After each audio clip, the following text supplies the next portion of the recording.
Y en el marco del Jubileo de la Esperanza que estamos viviendo este 2025, la Oficina para la Causa de los Santos de la Conferencia Episcopal Española ha lanzado, ya se lo hemos contado, Faros para la Esperanza, un proyecto que recoge varios testimonios de distintas personas cuyas vidas sencillas son luminosos faros para caminar en lo cotidiano durante nuestro día a día. Hoy vamos a recoger la historia de Manuel López López y sus lecciones aprendidas con una enferma de Alzheimer, concretamente de su mujer.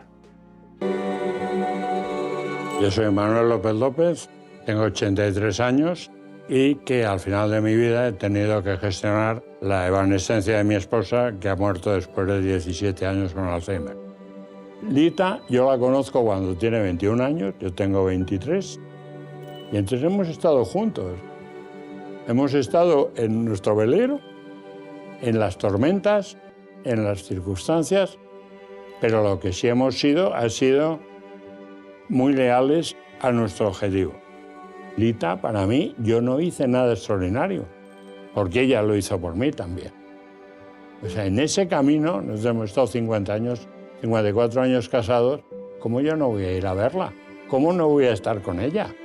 Es que, ¿tú dejarías a un niño abandonado porque está enfermo? No. Yo he tenido la suerte de que yo emocionalmente no solo no me costaba, sino que era mi motor.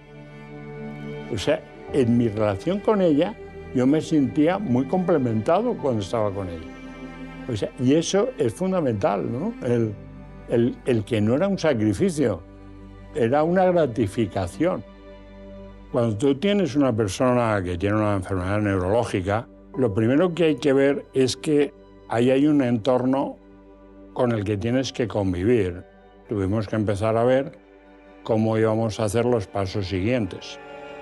Entonces, los pasos siguientes, a una persona técnica siempre no sabe vivir en la incertidumbre, y fue mi primer problema. Yo no tenía un problema que resolver, no tenía una enfermedad que curar, sino que tenía un estado con el que convivir. Entonces, yo lo comento muchas veces, Lita, que se murió después de 17 años, enfermedad, yo estoy seguro que ella sentía, observaba, y tenía emociones y sensaciones que ya no se comunicaban verbalmente, sino que se comunicaban de otra forma. Entonces ahí, ¿cómo las comunicaba? Con sensaciones, con emociones. A un enfermo de Alzheimer, el tocarle la mano, tiene muchísima más influencia que el hacerle recordar 27 cánticos de cuando era joven. Todo es segura con amor y con compasión. Y eso para mí es el fundamento de todo el esquema. Entonces, la conclusión que sacas con esto, primero, es que no son muebles, que sienten y padecen, y oyen, y escuchan, y detectan. Por eso es muy importante cómo sienten ellos la soledad. Entonces, ¿cuándo empieza a aparecer la espiritualidad? Cuando tú sales de la cápsula de confort. Y en ese momento es cuando tú valoras lo que antes, no es que no lo valorabas, es que no me hace falta. Yo tengo el barco atracado, no tengo que pensar en las velas, porque el barco está atracado. Ahí hay una cápsula de confort. Pero cuando el barco sale a navegar, ya sí me tengo que preocupar. Y es cuando ya ahí hay que meter los elementos de oler el viento, y eso es la parte espiritual. Y si tú me dices, vamos 17 años atrás, me sería un sueño. Son 17 años de estar viviendo con la persona a la que quieres. Tanto es así que la sigo cuidando. Y el testimonio de Manuel, que lo vamos a conocer aquí en Tiempo de Tertulia con José Calderero, redactor de Alfa y Omega. Muchísimas gracias por venir hoy aquí. Gracias, Álvaro. También con Israel Remuñán, compañero de La Tarde, y con el propio Manuel. Manuel, qué vídeo tan bonito, esos faros de esperanza. Lo habrá visto muchísimas veces, pero lo vuelve a ver y ¿qué se le mueve? Las mismas emociones. Siempre es, por más veces que se vean, siempre se tienen las mismas emociones. Su historia es una historia... No es curiosa, pero sí es atípica, porque pese a que haya 3,6 millones de personas que probablemente en el año 2050 vayan a sufrir la enfermedad del Alzheimer, usted es capaz de vivirla y recordarla con alegría y con esperanza. Es algo que parece dicotómico, pero no lo es. No, porque es que es como hay que recordarla. O sea, hoy día la sociedad neocapitalista, como se dice ahora, considera que el dolor es una cosa que hay que evitar. Y entonces esta es una oportunidad para expresar lo que yo entiendo que son los 4 motores de una situación como esta, que es el amor, el discernimiento, la fe y la espiritualidad. Lita, su mujer, fallecía en el año 2023. ¿Por qué se decidió a contar su historia y su experiencia con ella? Pues me decidí por una serie de circunstancias que ocurren de la forma más insospechada, porque yo tengo la teoría de que en todas estas situaciones la gente que más te ayuda es la que menos esperas, o sea, lo que yo llamo los ángeles transversales, que son personas, aportan su ayuda y desaparecen sin pedir nada a cambio. Entonces, yo después de todo este proceso y del deterioro que ya tenía, pues yo estaba bastante desfondado, ¿no?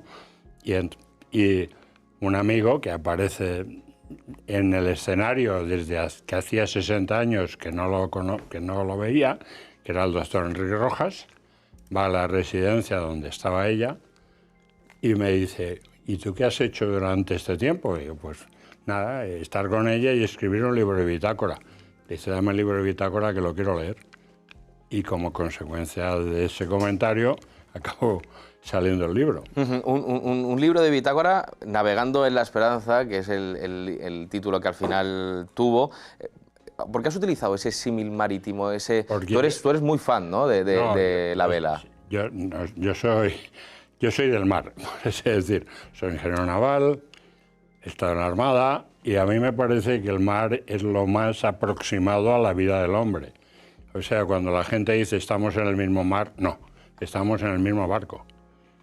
Pero el mar siempre es distinto.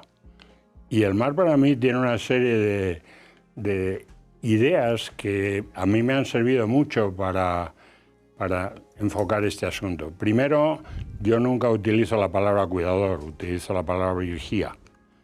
Porque el cuidador es pasivo, un hombre que está ahí, el vigía es activo, es el que no soluciona el problema, sino que evita que el problema se produzca.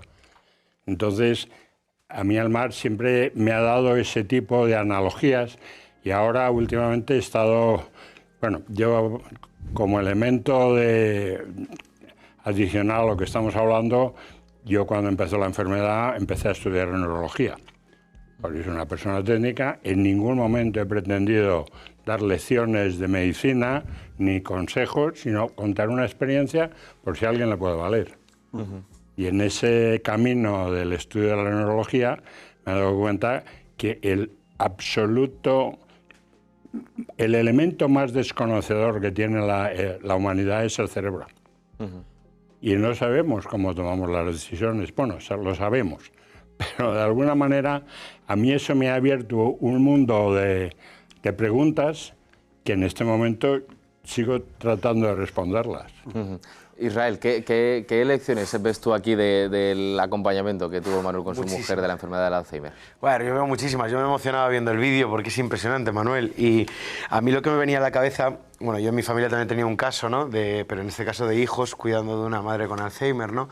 Y veo como también la enfermedad tiene la parte de que puede llegar a unir a la familia, puede hacer que salga uno de su comodidad para ponerse al servicio del otro y eso le haga mejor persona, y eso se nota, ¿no? Porque te llega como una alegría a ti que no esperabas, ¿no? De cuidar al otro, que es algo aparentemente es un fracaso de la sociedad, ¿no? Porque lo quieren vender así, como una persona que es mayor, que ya no se vale por sí misma, como un descarte, ¿no? Esto es lo que ha hablado el Papa Francisco y ha denunciado mucho, este descarte, y ha ido contra él, ¿no? Que toda persona es válida hasta que deje este mundo, ¿no? Entonces pero yo me quería centrar en la parte del amor, porque a mí me ha emocionado mucho como hablabas de ella, ¿no? Decías, era mi motor. Y yo, claro, ahora escuchamos a los jóvenes y estamos en una crisis del matrimonio, ¿no? Y una crisis del compromiso. La gente no quiere comprometerse, dicen. Pero después uno ve estos vídeos y todo el mundo anhela un amor hasta el final, ¿no? Un amor que cuida hasta el final. Yo te quería preguntar, ¿cuál es el secreto para encontrar ese amor que a uno le apetezca cuidar hasta el final, que quiera y que note que su motor es cuidar a una persona como era Lita? Haber encontrado la persona que te estaba esperando. Porque es así, o sea, yo me encontré a Lita cuando tenía 23 años, ella 21, y en ningún momento nos planteamos más que estar juntos. Entonces eso, ¿por qué? No lo sé, entre otras cosas, porque Lita era una persona excepcional. porque si no, no habría pasado todo esto. Porque claro, cada uno, cuando vamos pasando por nuestras etapas en la vida, vamos teniendo lo que llamamos las cláusulas de confort, donde solo nos preocupamos de nuestro ego, de nuestro éxito, de nuestro triunfo, y abandonamos un poco a los que tenemos alrededor. Y esa es una de las lecciones que vas aprendiendo en este proceso, que hay que dejar de enjuiciar a la gente, de ser crítico, que hay que entender a los otros. Por eso para mí la palabra discernimiento, que yo la estoy utilizando ahora más, es un elemento de análisis, de entendimiento de las otras personas, de la realidad. Yo tengo una anécdota que la cuento siempre que puedo. Cuando yo llevé a Lita a la residencia, que es una de las cosas peores para todos los que hemos tenido una persona con Alzheimer, porque siempre pensamos que nosotros no vamos a llevarla a la residencia, porque pensamos que es un abandono, pensamos que llevarla a un sitio especializado lo que vamos es a dejarla, y yo en ese momento pasé un periodo bastante duro. Y el día que yo la estoy dejando en la residencia, en Laguna, hay un señor con su esposa que llega y le dice a la de la residencia: aquí está el cheque para todos los gastos del año. Yo no voy a volver a ver a mi esposa hasta dentro de un año. Entonces yo inmediatamente juzgué a ese señor como que la estaba abandonando. Y con el tiempo me he dado cuenta que es que no la estaba abandonando, es que no era capaz de seguir ayudándola. Entonces, ese entendimiento de las otras personas, para mí es la base de toda esta relación. Porque... Y para la gente, han dicho ¿no? que no le gusta dar consejos, pero justo yo estuve en una boda precisamente este sábado de mi hermano mayor, se casaba, me imagino su futuro y me gustaría que se pareciera mucho al que plantea usted, ¿no? de ese amor incondicional hasta el final, pero lo que le quería preguntar es, claro, la gente puede ver esta historia que indudablemente los está mencionando, ¿no? Ha debido tener momentos muy duros, pero creo que la felicidad no es contradictoria con la realidad de dureza, ¿no? que podemos vivir en momentos concretos de nuestro día a día.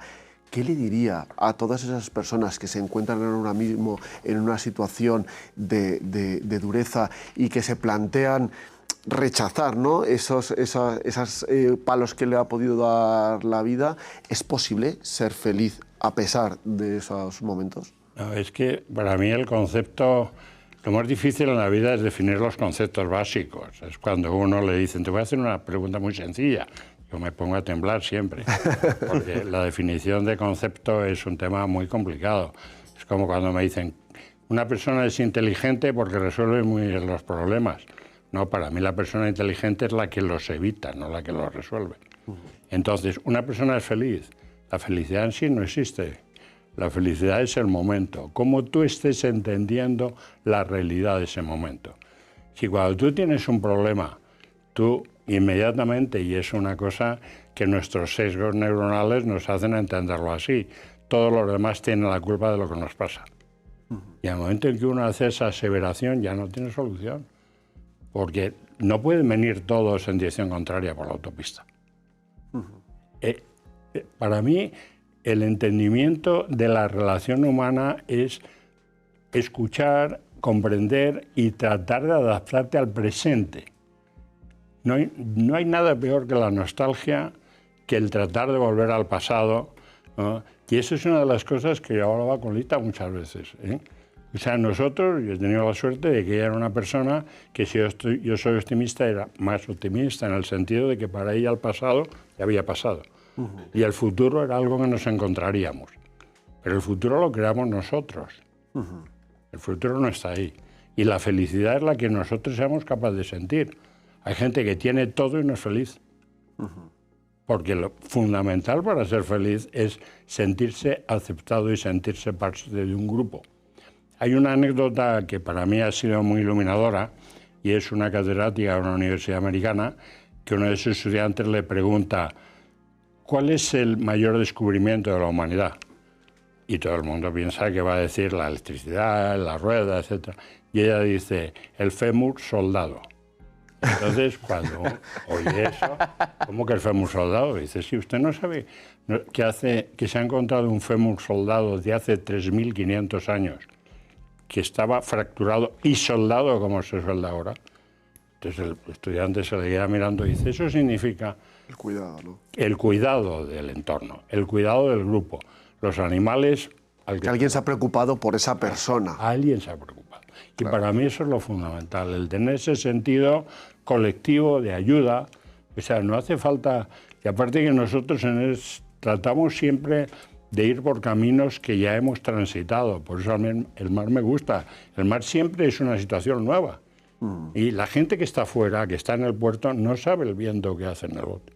Y hace falta más esa sociedad de cuidados, cuidarnos los unos a los otros. Si practicamos más el cuidado en la pareja, a lo mejor podríamos darle la vuelta a esta sociedad que no se compromete en unos con otros. Totalmente. Yo tengo una regla que es cuando uno vaya a decir algo, que lo piense por lo menos una hora antes de decirlo. Difícil. Claro, es una sociedad en la que cada vez vamos más rápido, si hay que esperar una hora es difícil, claro. Yo, Manuel, no, te quería hacer una pregunta, simplemente, hablabas de que no te gusta decir cuidador, sino vigía, ¿no? Pero ¿quién cuida del cuidador? ¿Quién cuida de ese vigía? Porque muchas veces como que el que se está volcando y se ve que el Alzheimer es una enfermedad muy cruel, no solo para el que la pasa, pero que al fin y al cabo pierde la memoria, sino para el que le está cuidando todo el día, ¿no? O sea, ¿quién cuida de esa persona? ¿Quién se encarga del que está cuidando? O sea, yo ahora estoy terminando la continuación de mi libro anterior, que es ¿qué pasa con los que se han quedado? ¿Qué es eso? ¿Qué es eso? Entonces, el cuidador no es una persona que necesite cuidado específico. El cuidador es una persona que está ahí formando parte de un entorno y que normalmente lo que tiene es que identificar quién le puede ayudar. Ahora, si el cuidador empieza a decir, me tiene que ayudar mi hermana, mi padre, mi hermano, me tiene que ayudar este y este, porque me han abandonado. Y entonces empieza a tener esos conceptos de imponer el camino. Es que en todo ese proceso hay que ser un poquito pasivo, pues, que es muy contraintuitivo.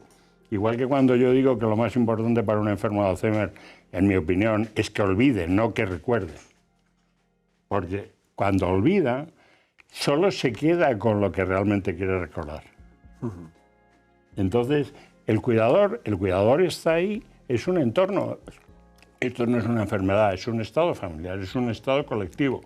Y entonces esa persona tiene que ir aceptando a esas personas invisibles que le ayudan. Claro, una de las claves es por lo que veo de tus respuestas, no sé si ponerle nombre, ¿no? Pero el no victimismo, ¿no? También, o sea, el decir, estoy aquí, me pongo al servicio de esta persona y no me planteo más allá si el otro tiene que hacer o no, si el futuro tal.